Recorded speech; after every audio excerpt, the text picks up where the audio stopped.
کہ ایک مشت سے کم داڑھی والا امام مقرر کرنا کیسا ہے؟ حرام ہے۔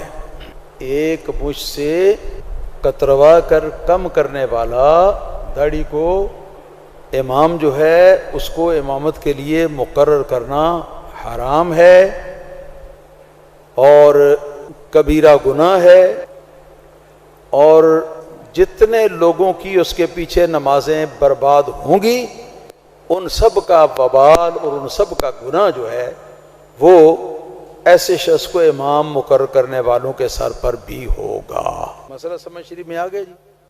اطیعوا اللہ و اطیعوا الرسول، اللہ تعالیٰ کی اطاعت کرو اور اللہ تعالیٰ کی رسول صلی اللہ علیہ وسلم کی اطاعت کرو، اور فرماتے ہیں ما آتاکم الرسول فخذوہ وما نہاکم عنہ فانتہوا، جس چیز کو اللہ تعالیٰ کا رسول تمہیں عطا فرمائے یا تمہیں حکم دے اس کو قبول کرو، اور جس چیز سے منع کرے اس سے باز رہو۔ اور اللہ تعالیٰ کے رسول صلی اللہ علیہ وسلم کا ارشاد بے شمار سندوں کے ساتھ متعدد صحابہ کرام رضوان اللہ علیہم اجمعین سے صحیحین میں، صحاح ستہ کی کتابوں میں اور دیگر مسانید اور معاجیم اور جوامع اور ہر قسم کی حدیث کی کتابوں کے اندر موجود ہے کہ آپ نے فرمایا ہے وفر اللحا، داڑیاں بھرپور رکھو، داڑیاں بھرپور رکھو، وحف الشوارب، اور مونچھیں جو ہیں ان کو پست کرو۔ پھر فرمایا اوف اللحا وحف الشوارب، داڑیاں پوری کرو اور مونچھیں جو ہیں ان کو پست کرو، ہلکا کرو۔ یہ ایک ارشاد نہیں، بے شمار ارشاد اس طرح کے حدیث پاک کے اندر۔ اور یہ بھی فرمایا کہ ارخ اللحا، داڑیوں کو لٹکاؤ، داڑیوں کو لٹکاؤ۔ اور یہ بھی فرمایا ہے کہ وضو کرو تو داڑھی کا خلال کرو۔ اگر داڑھی ہی مشینی داڑھی ہے، خسخسی، تو ظاہر ہے تو نہ تو وہ اس کو لٹکتی ہوئی داڑھی کہہ سکتے ہیں اور نہ ہی اس کے اندر انگلیوں کے ساتھ خلال کر سکتے ہیں۔ یہ رسول اللہ صلی اللہ علیہ وسلم کا فرمان ہے، لہذا اس کے اوپر عمل کرنا جو ہے یہ واجب ہے قواعد کے مطابق، کہ الامر للوجوب، جو حکم آتا ہے اللہ تعالیٰ یا اس کے رسول صلی اللہ علیہ وسلم کی طرف سے اس پر عمل کرنا واجب ہوتا ہے جب تک کہ واجب نہ ہونے کا کوئی قرینہ موجود نہ ہو، اور یہاں ایسا ہے کہ قرینہ نہیں ہے۔ بس ایک حدیث سنا دیتا ہوں، اس کو ذہن میں رکھیں، اور میرا خیال ہے کہ اس کے بعد ویسے ہی بات بس ہو جاتی ہے، ختم ہو جاتی ہے۔ جو مومن ہے، ایمان والا ہے، رسول اللہ صلی اللہ علیہ وسلم کی محبت رکھنے والا ہے، اس کے لیے تو بس وہ بات بس ہے، اس کے آگے اور کیا ہوگی۔ مصنف ابن ابی شیبہ کے اندر قوی راویوں کے ساتھ، مضبوط سند کے ساتھ حدیث ہے، فارس سے، جسے آج کل ایران کہتے ہیں، اور افغانستان بھی اس زمانے میں ایک تھا اس کے ساتھ ہی، وہاں سے ایک نمائندہ سفارت یعنی پیغام لے کر اپنی حکومت کی طرف سے حضور سید دو عالم جناب محمد رسول اللہ صلی اللہ علیہ وسلم کی خدمت اقدس میں حاضر ہوا۔ صحابہ کرام فرماتے ہیں کہ اس نے سرکار کے سامنے آ کے سلام کیا، تو سرکار نے جب نگاہ اٹھا کے دیکھا تو اس کی داڑھی منڈی ہوئی تھی اور مونچھیں بڑی بڑی رکھی ہوئی تھی۔ سرکار کو بڑی نفرت ہوئی ایسے چہرے کو دیکھ کر، تو سرکار نے اپنا چہرہ مبارک یوں پھیر لیا۔ اب وہ شخص جو ہے وہ گھوم کر سرکار کے سامنے اس طرف آپ کے چہرے کے سامنے آتا ہے اور آ کے سلام عرض کرتا ہے۔ سرکار دو عالم صلی اللہ علیہ وسلم اپنے چہرے مبارک کو اس طرف پھیر لیا۔ 3 بار ایسا ہوا۔ چوتھی بار میں کسی نے عرض کیا کہ حضور یہ فارس کا یہ سفیر ہے حکومت کا، کچھ پیغام لے کے آیا ہے۔ تو سرکار دو عالم صلی اللہ علیہ وسلم نے اس کے چہروں کو دوبارہ دیکھا اور فرمایا وہی حقا، پنجابی کہتے ہیں وہ کوڑیا، وہی حقا، بربادی تیری، ما فعلتا بے وجہ کا، تو نے اپنے منہ کو کیا کر رکھا ہے؟ تیرے بے کے داڑھی منڈی ہوئی ہے اور مونچھیں جو ہیں بڑی بڑی رکھی ہوئی ہیں، یہ تو نے اپنے چہرے کو کیوں بگاڑا ہوا ہے؟ تو وہ بولا کہ ان ھذا فی دیننا یا محمد صلی اللہ علیہ وسلم، اے محمد، سب کہو صلی اللہ تعالی علیہ وسلم، یہ ہمارے دین میں ایسا ہی ہے کہ ہم داڑھی کو مڈایا کریں اور مونچھوں کو بڑھایا کریں۔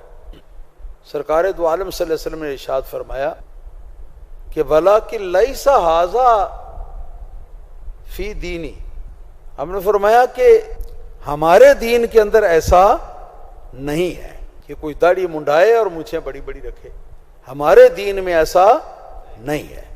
پھر فرمایا وَلَٰكِنْ أَمَرَنِي رَبِّي بِإِعْفَاءِ اللُّحَّىٰ وَإِحْفَاءِ الشَّوَارِبِ، فرمایا کہ میرے رب نے تو ہمیں حکم دیا ہے بِإِعْفَاءِ اللُّحَّىٰ، داڑھیوں کو ہم بڑھائیں، وَإِحْفَاءِ الشَّوَارِبِ، اور مونچھوں کو ہم پست کریں۔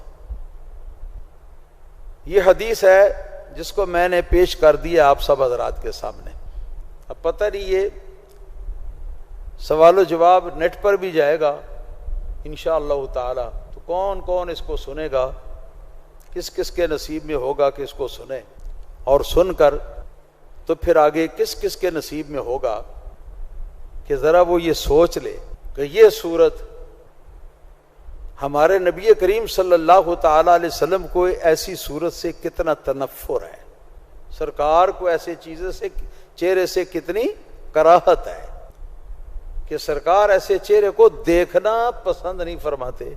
ہاں جی، پھر آدمی امید رکھے کہ قبر میں تشریف لائیں گے سرکار، ہماری مشکلات آسان فرمائیں گے، میدان محشر میں شفاعت بھی فرمائیں گے۔ جس کا چہرہ دیکھنا ہی سرکار کو پسند نہیں، وہ قیامت والے دن اسی طرح اٹھیں گے نا جس طرح دنیا میں۔ اور زندہ رہنے کی وہ گارنٹی لے کے کوئی آدمی آیا ہوا ہے کہ میں 100 سال تک زندہ رہوں گا اور آخری سال کے اندر میں داڑھی رکھ لوں گا؟ یہ تو کوئی پتہ نہیں کسی کو۔ آگاہ اپنی موت سے کوئی بشر نہیں، سامان 100 برس کا پل کی خبر نہیں۔ میرے دوستو، وقت ہے، وقت ہے، اس وقت سرکار دو عالم صلی اللہ علیہ وسلم کو راضی کر لو، اللہ تعالیٰ کو خوش کر لو، اور اس کا آسان طریقہ ہے، اس پر پیسے نہیں لگتے، داڑھی لباس نہیں مانگتی، داڑھی جو ہے وہ پیسے نہیں مانگتی، داڑھی جو ہے وہ کھانا نہیں مانگتی، داڑھی جو ہے وہ آپ سے کوئی چیز نہیں مانگتی۔ رسول اللہ صلی اللہ علیہ وسلم جس صورت سے نفرت فرماتے ہیں ان کا ہم کلمہ پڑھتے ہیں، اور ہم یہ بھی چاہتے ہیں کہ حضور ہماری شفاعت بھی فرمائیں اور حضور ہمیں اپنا قرب بھی عطا فرمائیں۔ میرے دوستو، انتہائی انتہائی انتہائی سوچنے کا مقام ہے، انتہائی لمحہ فکریہ ہے ہر امتی کہلانے والے کے لیے۔ بس اس سے زیادہ میں کچھ نہیں کہوں گا، آگے سننے والوں دیکھنے والوں کی اپنی ثواب دید پر چھوڑتا ہوں۔ خدا نخواستہ آج ہی اگر موت آ جائے کسی شخص کو ایسی حالت میں کہ اس کا چہرہ وہ ہو جیسا کہ وہ ایران کے سفیر کا تھا، تو سرکار دو عالم صلی اللہ علیہ وسلم بوقت اخیر اس کو اپنے دیدار سے مشرف فرمائیں گے، قبر میں دیدار سے مشرف فرمائیں گے، میدان محشر میں اس کی شفاعت فرمائیں گے۔ ذرا ان باتوں کو سوچ لو، سوچ سمجھ کر۔ تو ایک ایسی چیز ہے، ایک ایسا کام ہے کہ جس پر خرچ کچھ نہیں ہوتا، جس کے لیے مشقت کوئی نہیں کرنی پڑتی، جس کی کوئی تکلیف نہیں اٹھانی پڑتی، اور خواہ مخواہ یہ رسم و رواج دیکھتے ہوئے ہم لوگ جو ہے وہ بیڑا گرک کرتے چلے آتے ہیں اس کا۔ ہالی ووڈ کے اداکاروں نے داڑھی کے کچھ کٹ، کچھ انداز جو ہے وہ اپنائے، اس کے بعد وہ اشتہارات کی شکل کے اندر وہ چھپے، اور وہ داڑھی کی تلاش خراش ایسے انداز سے کہ ستیہ ناس. آج دیکھیں ہر نائی کی دکان پر وہ ایک اشتہار لگا ہوا ہوگا, اس میں وہ سب جو فلمی اداکار ہیں ان کی شکل و صورت یا ان کی پسندیدہ انداز میں داڑیاں جو ہیں وہ انہوں نے بنا کے رکھی ہوئی ہیں, اور ہمارے نوجوان ہیں کہ مرتے جا رہے ہیں اس پر, مرتے جا رہے ہیں اس پر.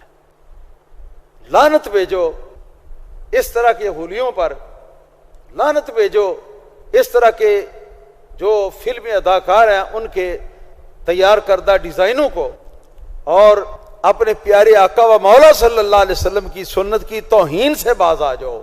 یہ سرکار کی سنت کی توہین ہے, سرکار کے طریقے کی یہ اس کی بے ادبی ہے, اس سے بچو. سرکار محمد رسول اللہ صلی اللہ علیہ وسلم کا غلام ہونا اپنے عمل سے اور اپنے چہرے سے ثابت کر دو. اللہ تعالیٰ توفیق عطا فرمائے. اس وجہ سے داڑھی کا رکھنا کم از کم ایک مٹھی تک, صحابہ کرام کے عمل سے یہ ثابت ہے, کم از کم اپنے ہاتھ کی ایک مٹھی کے برابر داڑھی رکھنا یہ شرعاً واجب ہے, اور واجب کا ترک گناہ ہے. کسی کی داڑھی بالکل منڈی ہوئی ہو, یا یہ مشین والی اتنی داڑھی کسی نے رکھی ہوئی ہو, افسوس ہے کہ اتنی سے بڑی تو مودی کی بھی ہے, مسلمانوں کے دشمن اور قاتل انڈیا کے وزیر اعظم کی بھی ہے. وہ کم سے کم اتنا ہی سوچ لو کہ اس کے ساتھ ہماری مشابہت نہ ہو, کہ وہ ہمارا قاتل ہے. تو یہ بالکل مونڈ دی جائے یا چھوٹی رکھی جائے, اور ایک مٹھی سے کم کتروا کے کی گئی ہو تو منڈوانا اور کتروا کر ایک مٹھی سے کم کرنا دونوں شریعت کے اندر برابر ہے. نہ اس کی کچھ ویلیو ہے نہ اس کی کچھ قبولیت ہے.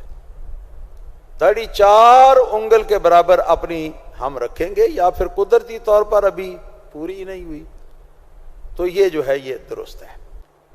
اور جو شخص ایسا اتنی داڑھی نہیں رکھتا, اس سے کٹوا کے چھوٹی کر دیتا ہے, شرعاً وہ فاسق معلن ہے. معلن, فاسق معلن کس کو کہتے ہیں؟ جو اعلانیہ اللہ کی نافرمانی کرتا ہے, اللہ کے حبیب صلی اللہ علیہ وسلم کی نافرمانی کرتا ہے, ایسے شخص کو کہتے ہیں فاسق معلن. بات سمجھ رہے ہیں, مسئلہ بتا رہا ہوں. اور فاسق معلن جو ہے اس کو امام بنانا شرعاً حرام حرام حرام اور حرام ہے. فاسق معلن جتنے لوگوں کی نمازیں برباد کرے گا وہ, اس کو امام رکھنے والوں کے سر پر قیامت کے روز بوجھ ڈالا جائے گا. وہ سارا بوجھ ان سب پر بھی ہوگا, اس پر بھی ہوگا. یہ وجہ ہے کہ داڑھی کترا امام جو ہے, داڑھی منڈا امام جو ہے, اس کو امامت کے لیے اس کو مقرر کرنا کہیں یہ شرعاً حرام ہے اور بہت بڑا گناہ ہے. کیا ایسے امام کے پیچھے نماز ہو جاتی ہے؟ ایسے امام کے پیچھے اگر مجبوراً کبھی اتفاق ہو جائے تو محض جماعت کا ثواب حاصل کرنے کے لیے اس کے پیچھے اقتدا کر لو, اور جس وقت وہ سلام پھیرے فارغ ہو جائے تو اس کے بعد اٹھ کر تو اپنی نماز کو دوبارہ پڑھو. اس کے پیچھے نماز پڑھنے سے کہ آخر وہ مسلمان تو ہے, نماز پڑھنے سے جماعت کا ثواب آپ کو مل جائے گا جی. اور جو اس کے پیچھے نماز پڑھنے سے ایک واجب کی ترک کا نقصان باقی رہ گیا تھا, وہ جب دوبارہ آپ نماز کو جب دوہرا لیں گے تو دوہرانے سے وہ آپ کا نقصان جو ہے وہ بھی پورا ادا ہو جائے گا, پورا ہو جائے گا, اس کی تلافی ہو جائے گی. یہ اس کا مسئلہ. اس کے پیچھے جتنی نمازیں پڑھی ہوں ان کا دہرانا شرعاً واجب ہے. اور کیا ایسا امام تراویح کے لیے بھی مقرر کیا جا سکتا ہے اور ہماری تراویح ادا ہو جائے گی؟ میرے بھائیوں, سارا مسئلہ کلیئر ہو چکا. نفل کی جماعت ہے یا فرض کی جماعت ہے یا سنت موقدہ تراویح کی جماعت ہے, جنازے کی جماعت ہے یا جمعے کی یا عید کی, سب کے لیے ایک ہی مسئلہ ہے جو میں نے بتا دیا ہے.